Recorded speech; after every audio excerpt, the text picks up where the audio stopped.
pemirsa, berjumpa lagi bersama saya Yonusmir dan juga saya Safa Sabira dalam program Kampungku. Nah, tentunya selama 60 menit ke depan kami akan menemani pemirsa di rumah untuk berkeliling tempat-tempat yang tentunya memiliki potensi yang ada di daerah Sumatera Selatan. Tapi Yohan, kali ini kita sedang berada di salah satu kafe yang benar-benar nyaman banget untuk kita berkumpul keluarga ataupun bermain dengan teman, ataupun biasanya kan anak-anak muda zaman sekarang itu melakukan tugas atau mengerjakan tugas di kafe. Nah, ini kita sudah berada di salah satu kafe yang sangat nyaman sekali. Iya, nah tepatnya di kafe Kopi Darat. Jadi di sini itu bisa banget untuk tempat kita makan sekaligus nugas kalau tadi, karena memang tempatnya itu nyaman banget ya. Dan untuk makanan itu tentu aja enak-enak ya. Pastilah, di sini pasti enak banget.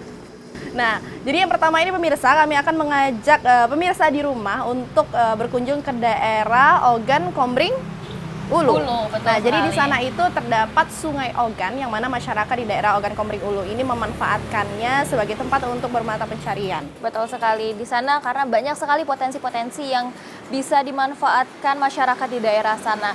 Nah, bagaimana kira-kira cerita dari kampung dari Ogan Komering Ulu tersebut? Ini dia liputan kami untuk Anda.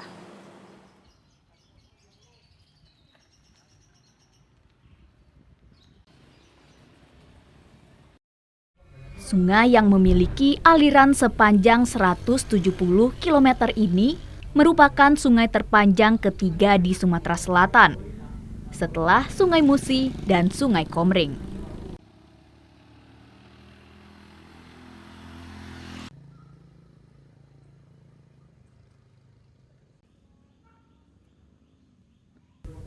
Sungai ini mengalir di perbatasan atau memotong melalui Kabupaten Oku Selatan, Oku, Oki, dan Ogan Ilir.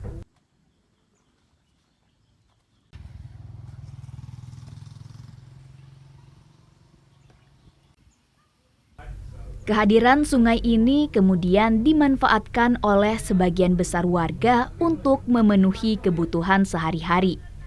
Mulai dari mandi, mencuci, hingga menggunakan air untuk keperluan rumah tangga.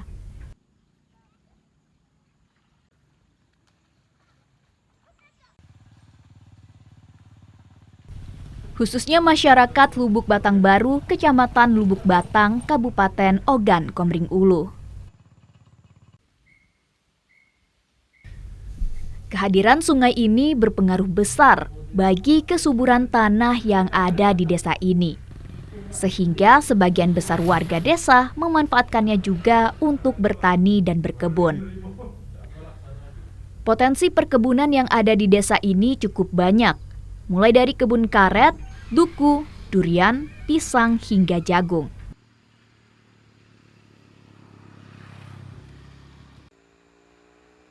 Sehingga sebagian besar warga di sini bermata pencaharian sebagai petani untuk dapat memenuhi perekonomian mereka.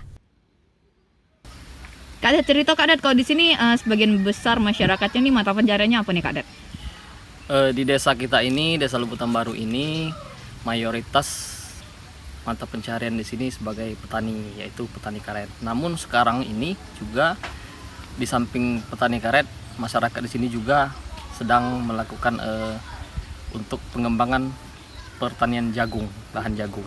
Dan sekarang alhamdulillah semakin hari semakin ke depan semakin banyak yang berminat untuk bertani jagung. Oke, nah kalau kakak sendiri nih bertani jagung berarti ya? Ya, saya Dari sendiri bertani karet dan kemudian juga sambil bertani jagung. Oke, nah kalau jagung sendiri biasanya panen seberapa banyak itu Kak? Kalau panen kita juga lihat dari lahan, luas lahan. Kalau seperti saya itu minimal di angka 3 ton. Itu pun kalau tidak ada kendala. Karena kendala di sini yang kita hadapi seperti banjir, itu yang sering kita hadapi. Bahkan kalau sudah terjadi banjir, biasanya dalam 1 tahun itu bisa gagal panen 2 kali. Karena istilahnya kita cuma bisa panen 1 kali dalam 1 tahun. Oke, nah kalau pemasaran sendiri biasanya dilakukan di mana nih Kak? Kalau pemasaran biasanya kalau disebut di sini ketengkulak ya.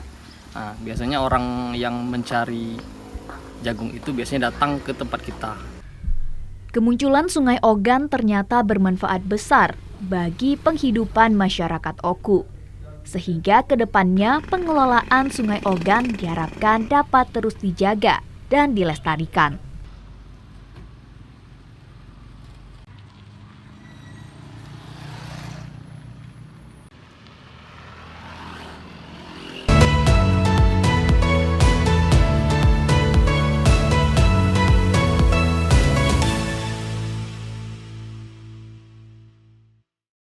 Wah, kehadiran sungai ini ternyata sangat membantu sekali karena ini berpengaruh besar dengan kesuburan tanah yang ada di daerah Oku ini, sehingga tidak heran kalau memang banyak sekali potensi perkebunan yang dihasilkan, mulai dari karet, terus juga durian, sampai ada pisang juga. Betul sekali, karena banyak sekali manfaat dari perkebunan yang ada di Sungai Ogan ini yang bisa dimanfaatkan masyarakat untuk keberlangsungan hidup, Yohan. Betul. Nah, selanjutnya kita akan mengajak pemirsa di rumah kemana nih?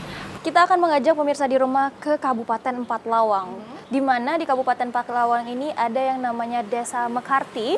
Desa Mekarti ini mempunyai ibu-ibu yang sangat aktif dan kreatif nih, Yohan. Karena di sana ibu-ibu di Kabupaten Empat Lawang ini mendirikan UMKM yang mana di bidang makanan nih, Yohan. Siapa sih yang nggak suka sama makanan ya? Nggak bakal kelaparan kok Betul di sana sekali. ya. Mungkin kita akan berkunjung ke sana cuma untuk minta makanan aja. Di sana ada UMKM ya, ini mereka di bidang keripik nih, Yohan. Jadi ada keripik pisang, kemudian ada keripik ubi, dan masih banyak keripik-keripik lainnya. Kira-kira kalau penasaran nih, kita langsung aja kasih cuplikan liputannya ke pemirsa di rumah.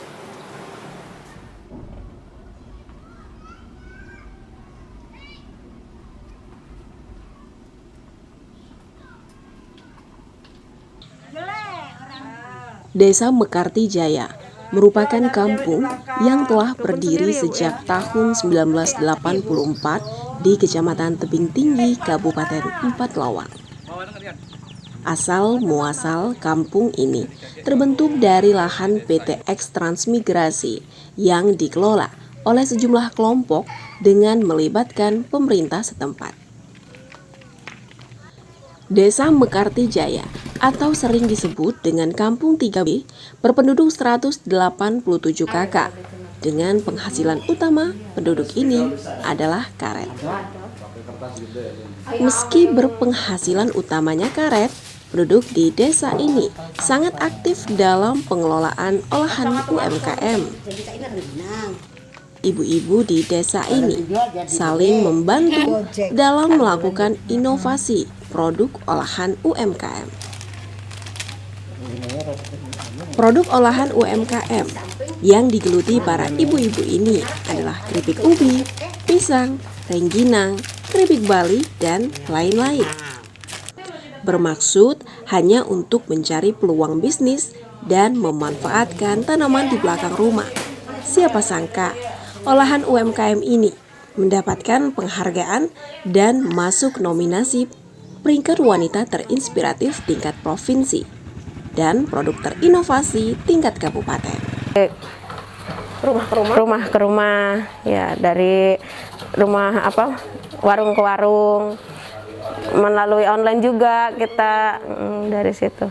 Ya, bisa membantu ini juga, bisa membantu tetangga gitu ya, yang tadinya ngumpul-ngumpul ngerumpi nggak ada itunya manfaatnya. Nah, jadi setelah ada ini usaha gitu ya, jadi ibu-ibu tuh pada bantu, ya adalah penghasilannya sedikit, sekedar untuk beli sayuran sama jajan anak-anak.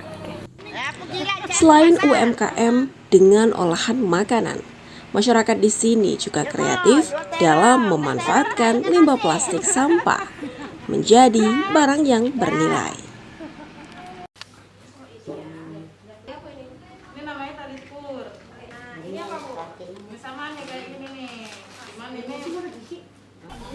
Dulu memang binaan transmigrasi, jadi memang kami masih dipantau terus untuk pembangunan ataupun pembinaan kemasyarakatan selalu dipantau, sehingga ya untuk perekonomian juga kami masih selalu ada penyuluhan dari pihak transmigrasi. Penghasilan utama Desa Mekarti Jaya khususnya rata-rata di karet. Ya. Apresiasi kepada pelaku-pelaku usaha yang apalagi pelaku usaha itu mau dibina oleh dinas-dinas terkait sehingga dapat juga membawa nama desa kami, Desa Makartijaya terutama untuk dikenal sampai ke provinsi.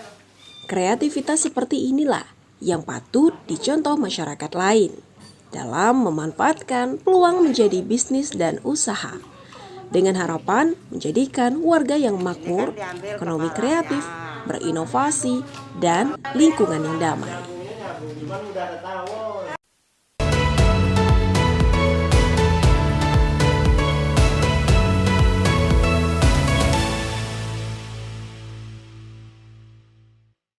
Wah, ternyata banyak sekali ya yang dimanfaatkan oleh ibu-ibu di sini, sangat kreatif. Dan juga aku pikir kalau daerah Empat Lawang itu kan terkenalnya akan olahan durian. Ternyata selain olahan durian itu ada juga ya. Betul sekali, Wan. Banyak sekali ternyata di daerah Kabupaten Empat Lawang itu yang bisa dimanfaatkan sebagai mata pencaharian juga. Betul. Nah pemirsa, selanjutnya kami akan mengajak Anda ke daerah yang terkenal akan nanasnya. Namun setelah jeda pariwara berikut ini, tetap bersama kami dalam program Kampungku.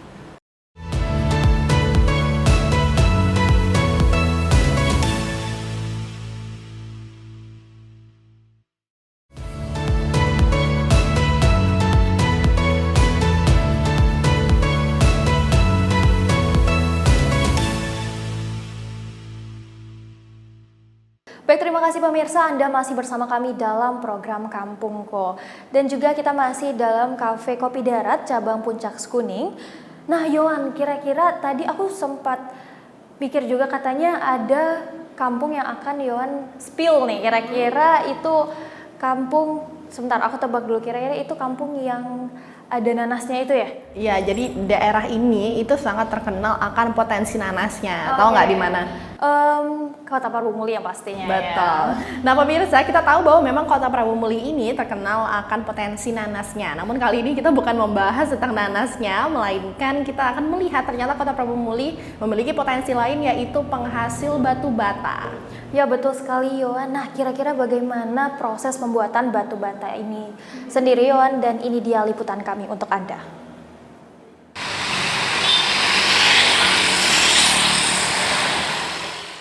Kampung Muara Tiga.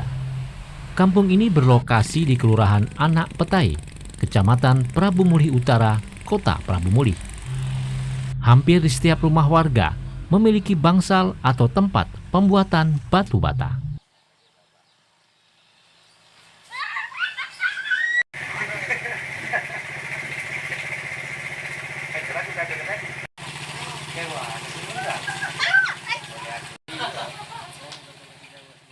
Sembilan 90% masyarakat di Kampung Muara Tiga ini berprofesi sebagai pembuat batu bata, mulai dari memiliki bangsal sendiri hingga pekerja harian atau buruh pencetak batu bata.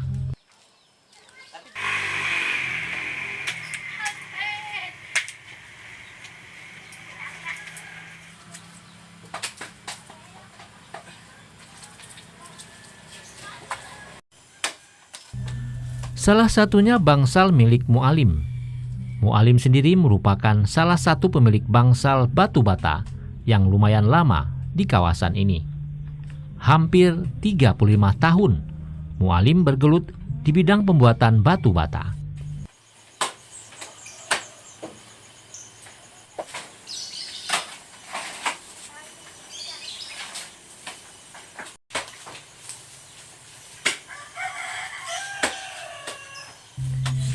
Tidak sendirian, untuk menghasilkan batu bata yang berkualitas, Mu'alim turut berdayakan masyarakat lokal.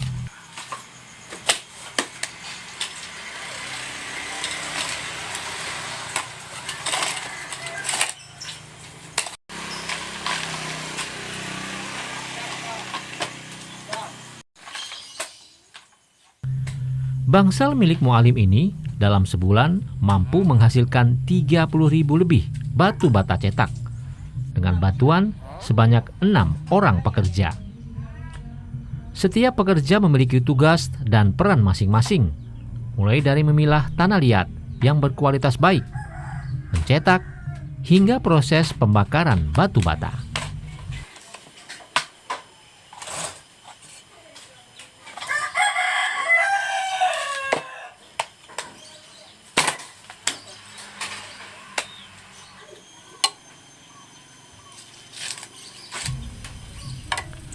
Untuk bahan baku sendiri, dalam sebulan Mu'alim mampu menghabiskan 4 hingga 5 truk tanah liat. Tanah liat itu dibeli dari luar kota Prabu Mulih. Dengan bahan baku yang baik, dapat menghasilkan batu bata cetak dengan kualitas super. Kalau penelutannya sudah dari tahun 89. Sudah 30 tahun lebih. 30 tahun lebih. Ya, kalau kita ini oleh karena lah main upah ini, ya berkisar di 30 ribuan per bulan. Per bulan 30 ribu. Dari mobil-mobil dam ini. Beli gitu? Beli ya. Berapa tuh mobil? 250 per mobil. Berapa tanah yang kita beli dalam sebulan? Itu tergantung dengan yang begawi. Paling banyak lah 10 mobil. 10 mobil. Itu sekitar 3.000 satu mobil itu tanah. Bangsal bata yang ada di Kelurahan Anak Peta ini, data yang kami pun itu ada 158 buah, 58 bangsal. 58 bangsal. Artinya kalau satu hari mereka itu berproduksi 500 buah per hari, nah dikalikan saja jumlah 158 itu. Itulah produksi bata per hari di Kelurahan Anak Peta.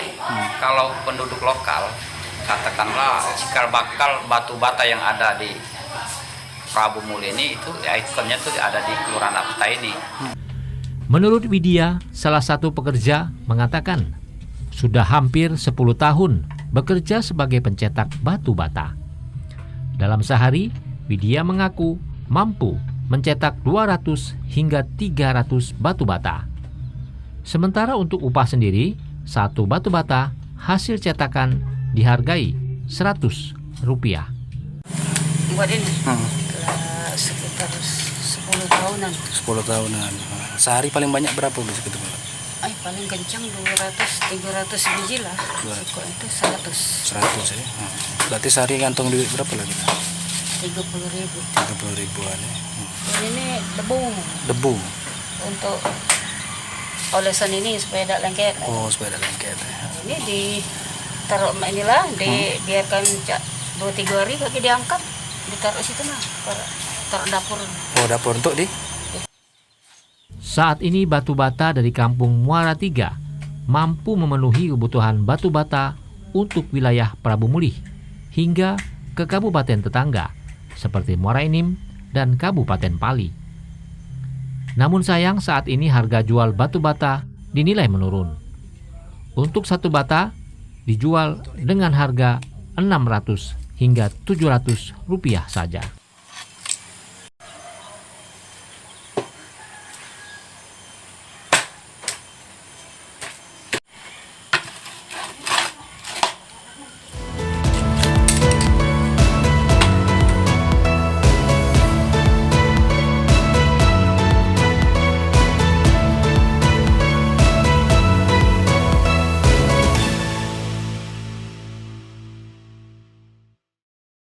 Masih tentang batu bata pemirsa, dan kali ini kita akan bergeser sedikit ke Kampung Celika yang ada di Kabupaten Ogan Komering Ilir nih Yohan. Iya, sama seperti itu tadi. Kira-kira apakah proses pembuatannya sama dengan pembuatan batu bata yang ada di daerah Prabu Mulih? Langsung saja nih dia liputannya untuk Anda di rumah.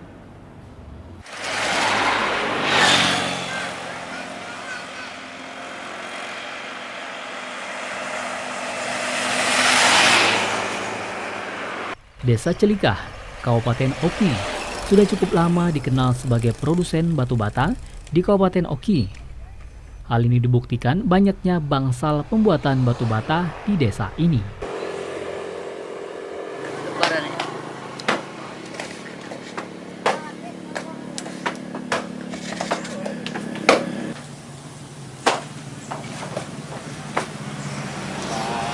Namun, jika dulu jumlah bangsal batu bata mencapai belasan, saat ini bangsal batu bata di desa ini tinggal 3 tempat saja.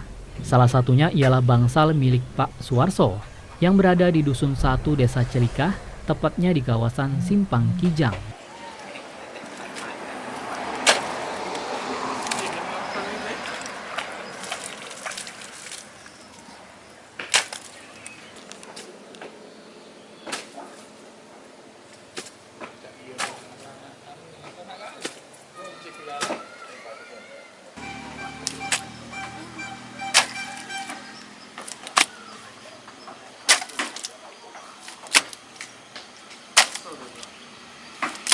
Pria yang sudah berumur 76 tahun ini masih tampak gagah mengolah sendiri bahan baku pembuatan batu bata. Meski dihangatnya terik matahari, ia semangat mencangkul tanah merah yang ia beli dari pemasok seharga Rp250.000 per mobilnya.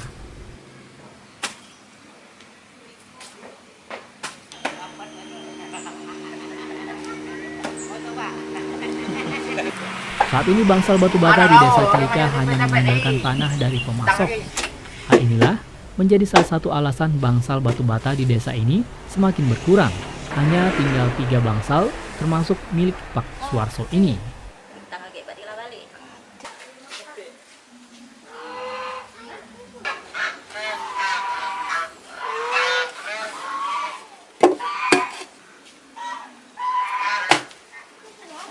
Menurut Suwarso, minat warga Dusun 1 Desa Celika semakin berkurang dalam membuat batu bata, sehingga ia sendiri turun tangan dalam proses pembuatan dan hanya dibantu beberapa orang wanita parubaya dalam mencetak batu bata.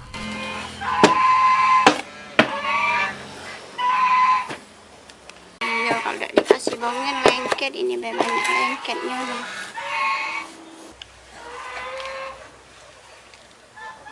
Satu mobil tanah yang diolahnya ini hanya menghasilkan sekitar 3.000 batu bata dengan harga jual berkisar 900 hingga Rp1.000 per batanya. Setelah dikurangi upah tenaga kerja, Suwarso mengaku hanya mengantongi untung bersih Rp300.000. Dulu terkenalnya itu Simpang Kijang, Dusun 1 Celika. Ya itu. Kalau namanya Panglong apa nyebutnya apa Pak tempat? Bangsal batu batang. Dari dulu emang banyak ya Pak? Bangsal? Iya, banyak dulu banyak. Ada berapa banyak Pak dulu? Sekitar 16. Kalau sekarang nih udah tinggal berapa? Tinggal 3. Termasuk tinggal punya Bapak? Iya, Kenapa tinggal Pak 3. kok malah habis itu Pak? Ya masalahnya kan satu bahan bakunya macam itu kan.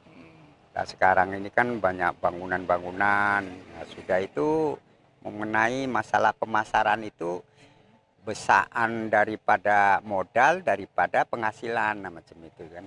Jadi kita bahan baku sekarang Pak dari mana Pak? Kita beli sekarang mobilan, satu mobil itu 250. Tausi, salah seorang wanita parubaya yang mencetak batu bata ini, sudah puluhan tahun bekerja di bangsal milik Pak Suwarso dan bersyukur menerima upah yang cukup untuk hidup sehari-hari. Itu kerjanya dari jam berapa sampai jam berapa kalau buat ini? Ini ngapain Ibu? Buat apa Ibu? Buat batu bata. Proses apa yang Ibu kerjain ini? Nyetak. Nyetak ya Ibu? Oh, nyetak batu. Susah nggak Bu nyetaknya? Ya susah, berat. Tapi karena udah terbiasa, udah puluhan tahun ya Bu? Ya. Oke. Bu, ini kalau upahnya gimana Bu? Harian atau borongan atau gimana Bu? Ribuan, kalau dapat 1.000, 100.000. Oh gitu. Dalam sehari itu dapat nggak 1.000? Tidak dapat. Biasanya 1.000 itu berapa hari tuh? 5 hari itu 5. juga terus dicecar terus kan. Itu kerjanya dari jam berapa sampai jam berapa Bu? Sekitar jam 8, pulang jam 3. Oh jam 3. Bangsal batu bata ini juga sangat dipengaruhi kondisi cuaca. Produksi akan terkendala, bahkan terhenti jika musim penghujan tiba, karena dalam proses pengeringan batu bata sangat mengandalkan panas dari sinar matahari.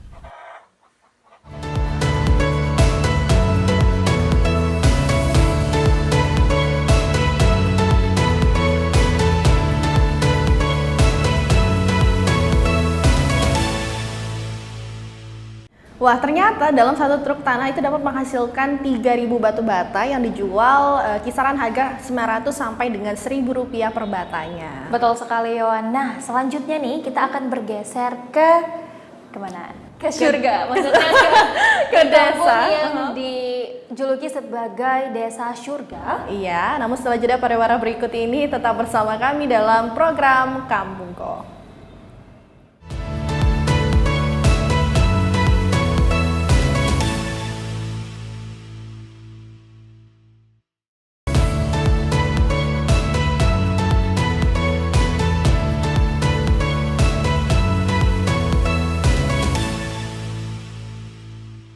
Baik, terima kasih pemirsa dan masih bersama kami dalam program Kampungko. Nah, tadi Balkis sudah janji nih mau ngajakin kita ke surga atau ke desa surga? Ke desa yang dijulukan desa surga nih, Yohan. Jadi di desa ini terkenal akan kebersihan dan juga kerapian desanya. Dan juga di desa ini banyak sekali fasilitas-fasilitas yang sangat lengkap. Nah, kira-kira bagaimana nih, Yohan? Berarti kayak desa rasa kota ya? Iya, betul sekali. Jadi desa ini tuh banyak sekali fasilitas nih, Yohan. Dan itu bisa dimanfaatkan untuk umum. Nah, langsung aja kita lihat bagaimana liputan kita tentang desa surga ini.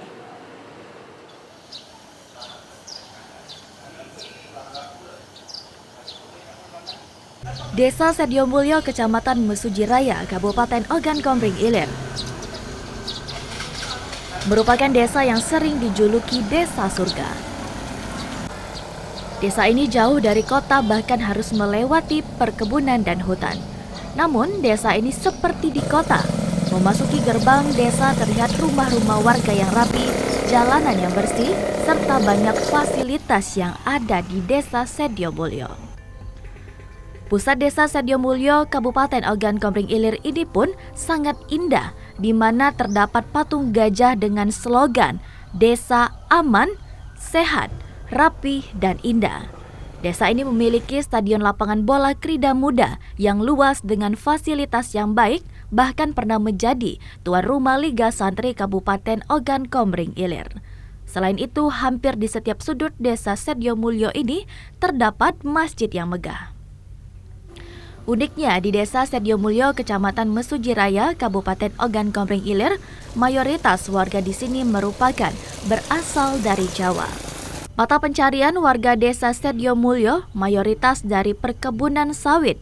Jadi tak heran jika warga desa Sediomulyo ini sejahtera dan bahkan rumah-rumah warga di sini termasuk rumah yang besar dan megah.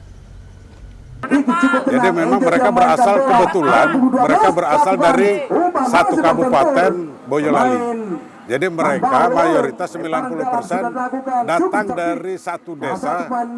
Kalau di Jawa itu disebut dengan bendol desa karena desanya keteririgasi kemudian dipindahkan ke sini. Jadi transmigrasi di sini. Makanya kehidupan masyarakat di sini bisa kompak, bisa bersatu. Itu. Rata-rata Pak, masyarakat di sini ada kesempatan masih dari Darufala sendiri di atas kota penalti terlepas kontrol bola sedikit kurang sempurna, terlalu terburu-buru untuk melakukan kontrol bola, tapi pemain Darufala. Baik, jadi kalau mata pencarian masyarakat sini awalnya sih karena orang transmigrasi dia disediakan lahan 2 hektar oleh pemerintah. Nah, lahan ini dimanfaatkan oleh mereka untuk berkebun karet dan sawit. Dan mereka ini semuanya menjadi anggota plasma sawit. Tak hanya itu, Desa Sediomulyo pernah menjadi nominator desa terbaik di tingkat nasional. Desa ini mempunyai banyak program unggul demi memajukan desa. Warga turut aktif berperan mensukseskan program Desa Sediomulyo dengan saling bergotong royong. Rizky Amrina, TVRI Sumatera Selatan melaporkan.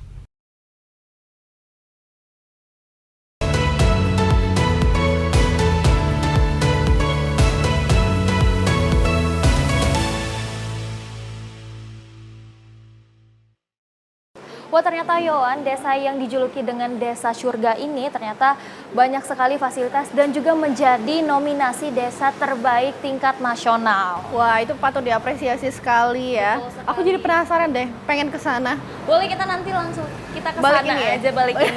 Dan juga Yohan, ternyata di desa ini masyarakatnya itu sangat kooperatif dan juga sering bekerja sama untuk gotong royong membersihkan desanya. Wah, jadi tidak heran kalau memang sampai masuk ke dalam nominasi desa tersebut ya.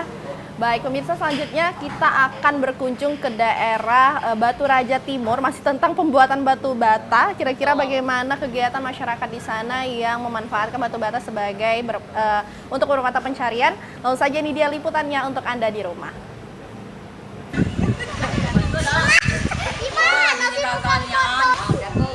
Inilah suasana kampung di kawasan Desa Sepancar, Kecamatan Batu Raja Timur, Kabupaten Ogan Komering Ulu. Aktivitas di kampung ini pada umumnya sama dengan perkampungan lainnya, Aktivitas mengolah hasil pertanian dan silaturahmi antar warga seakan menjadi pemandangan yang elok di kampung ini.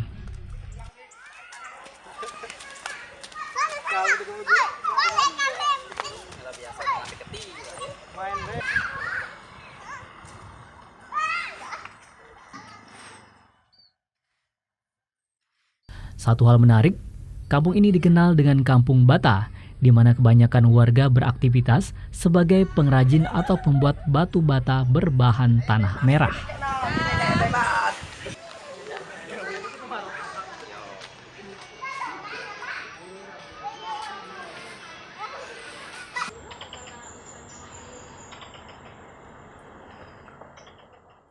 Memasuki pemukiman penduduk, di kawasan ini kita akan banyak melihat depot pembuatan batu bata. Misalnya yang sempat kita jumpai, depot pembuatan bata milik Kasiar. Bukan hanya lelaki, bahkan wanita pun ada yang beraktivitas membuat batu bata ini.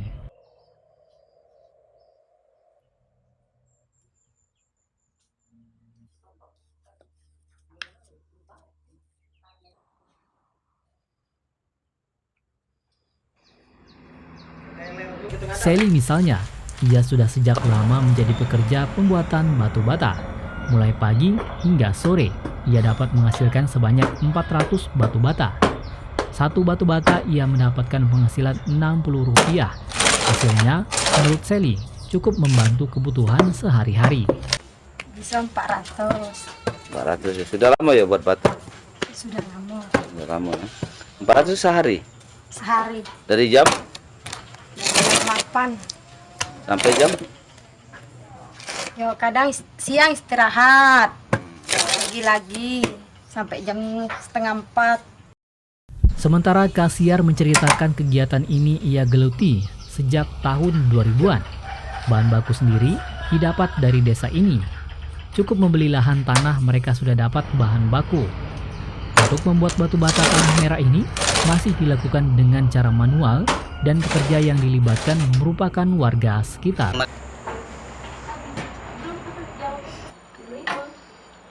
Jam 5.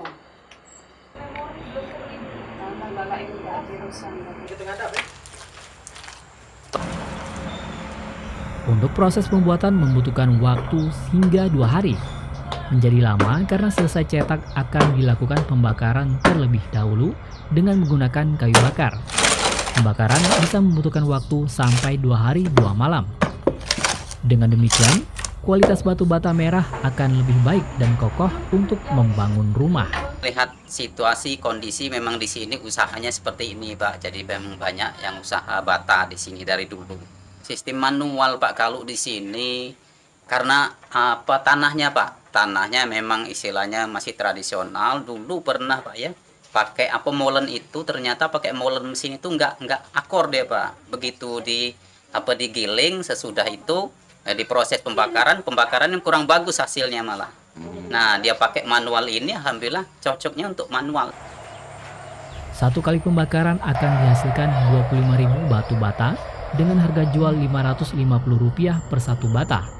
Pemasaran saat ini masih di sekitar wilayah Kabupaten Ogan Komering Ulu.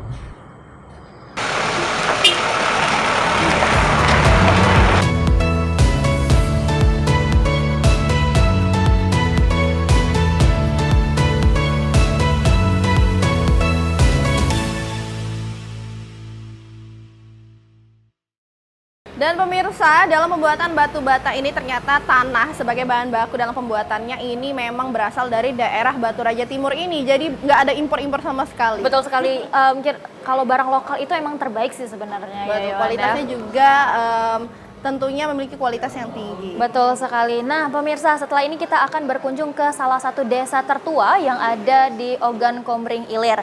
Kira-kira bagaimana setelah jeda pariwara berikut?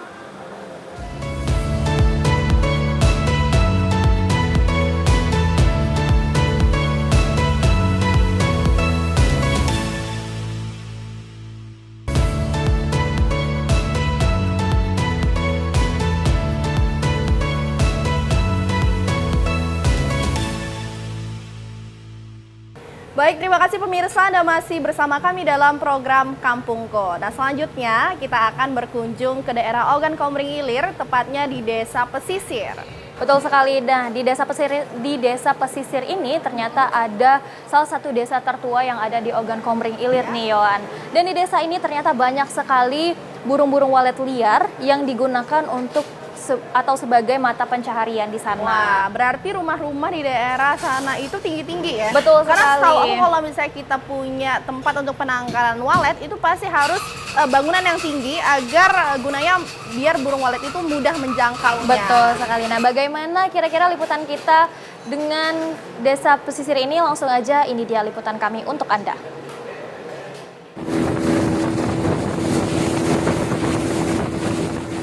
Desa Somor merupakan salah satu desa di Kecamatan Cengal yang berada di wilayah pesisir.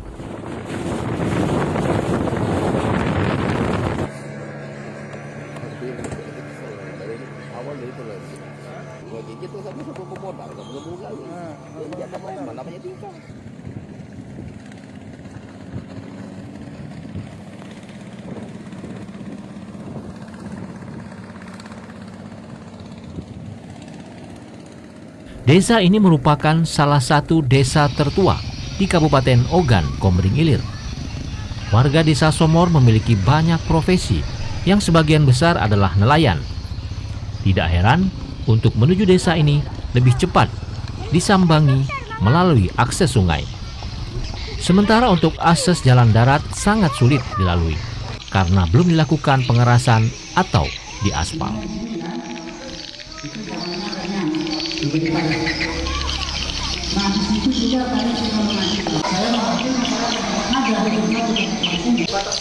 usah khawatir, Pak. Semua figur dibuka, Pak.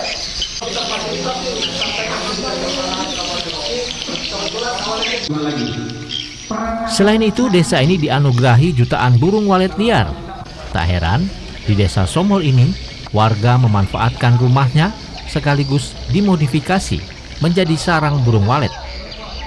Jika beruntung, rumah warga yang dijadikan sarang burung walet akan ketimbang untung, menjanjikan 1 kilo sarang burung walet dihargai 12 juta, bahkan bisa lebih tinggi lagi. Di Sumur ini awalnya itu tahun 1928 baru ada pimpinan.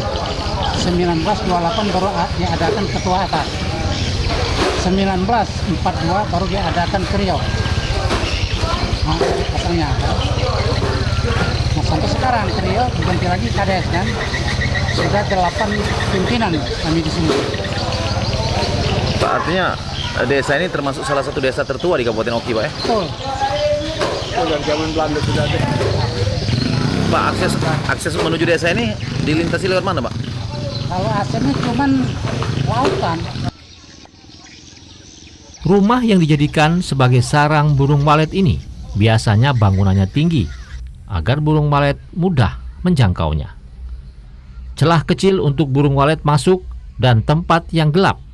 Bila beruntung, kurun waktu sebulan saja, sarang burung walet sudah bisa dipanen. Bila Anda ingin mencoba bisnis ini, pastikan bangunan kriteria yang disukai walet. Ada. Kenal dengan Aceh? Tidak kenal, Pak? Tidak kenal ya?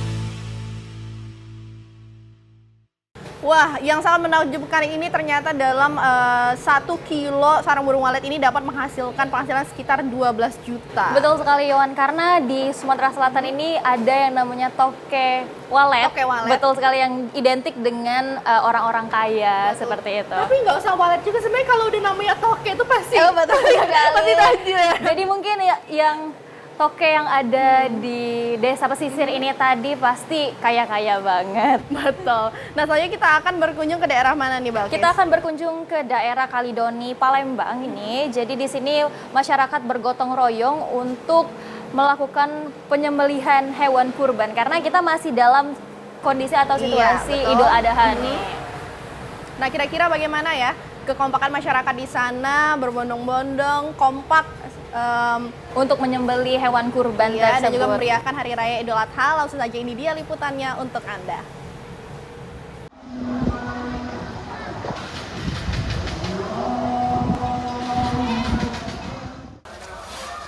Gotong royong menjadi bentuk kepedulian antar sesama dan mempererat solidaritas. Budaya gotong royong ini selalu aktif dilakukan di RT 49 Kecamatan Kalidoni.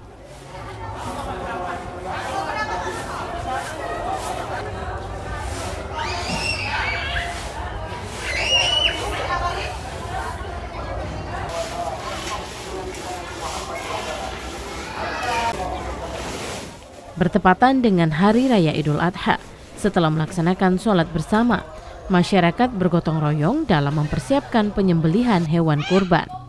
Semarak Hari Raya Kurban terlihat, setiap warga saling membantu saat penyembelihan hewan kurban hingga pembagian daging kurban kepada semua warga. Hari ini yaitu pemotongan hewan kurban pada Hari Raya Idul Adha ini. Nah, tujuannya di dalam pemotongan hewan kurban ini terutama adalah untuk saling berbagi di antara sesama warga, baik itu yang sangat membutuhkan apa yang membutuhkan. Kita juga di dalam pembagian hewan kurban ini memberikan baik yang meminta ataupun yang tidak meminta, itu tetap kita berikan.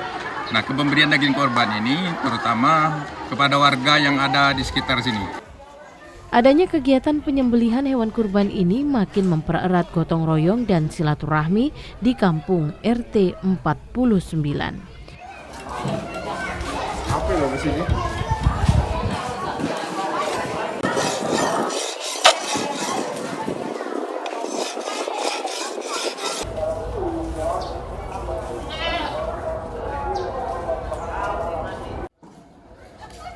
Tidak hanya kegiatan penyembelihan hewan kurban saja, warga juga bekerja sama dalam memasak hewan kurban yang nantinya akan disantap bersama-sama.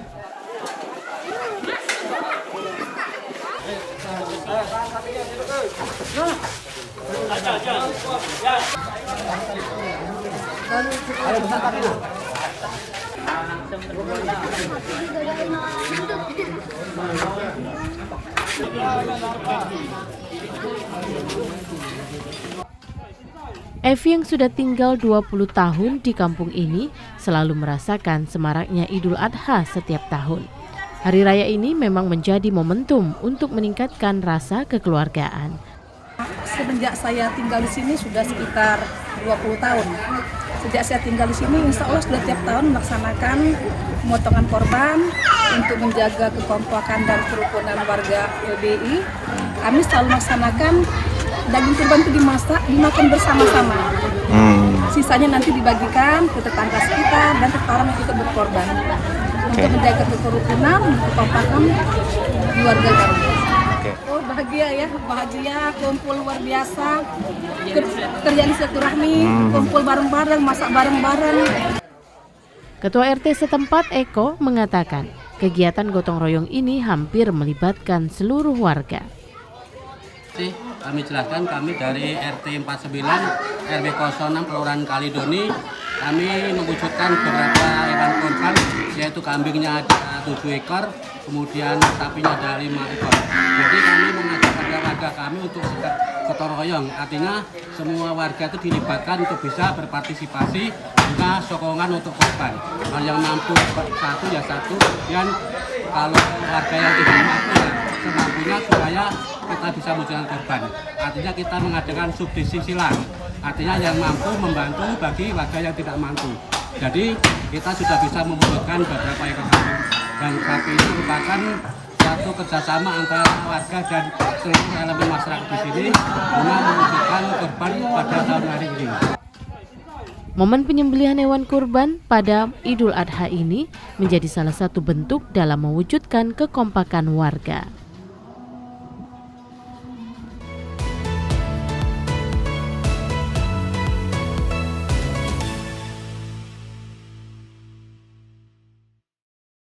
Waduh, seru sekali ya. Tapi memang momen-momen yang seperti inilah memang yang sangat ditunggu oleh masyarakat. Karena dari kecil juga pasti balik ngerasain juga nih. Kalau misalnya hari raya Idul Adha, kita itu sama keluarga menuju masjid. Itu untuk melihat penyembelihan. Terus juga kalau misalnya udah lumayan dewasa, umuran kita sekarang tuh biasa dijadiin panitia. Betul sekali. Apalagi pada saat masih kecil sering banget, ayo kita jalan lihat penyembelihan hewan kurban. Apalagi kadang ada yang baru dipotong tapi udah rebutan mau bagian ini, bagian itu kupon gitu kan.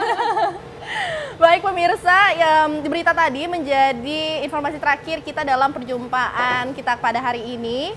Namun jangan sedih karena minggu depan kita masih akan menyajikan informasi-informasi penting tentang daerah-daerah yang tentunya memiliki potensi yang ada di daerah Sumatera Selatan. Dan juga kami ingatkan kembali untuk pemirsa di rumah yang ingin kampungnya diekspos, langsung aja menghubungi kontak person yang ada di bawah ini. Betul, akhir kata saya Yonus Mir dan saya Safa Sabira.